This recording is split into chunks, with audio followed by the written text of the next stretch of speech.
How should I phrase this? I'll touch base with you later today. Yeah, that sounds good. Hey, Anna, what does touch base mean? Are you planning to play baseball with the client? No, David. Touch base means to check in or contact someone. Oh, so you're not inviting them to a baseball game? Not unless they're interested. But in business English, it just means to check in. Got it. I'll touch base with you at the next office baseball game. In business English, touch base is used to mean checking in with someone or updating them. It's a common phrase in emails or conversations.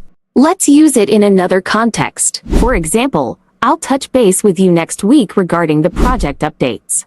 And remember, no baseball games needed. If you found this helpful, don't forget to like and subscribe for more business English lessons. And comment below if you want more phrases, and we'll send you our Business English ebook for free.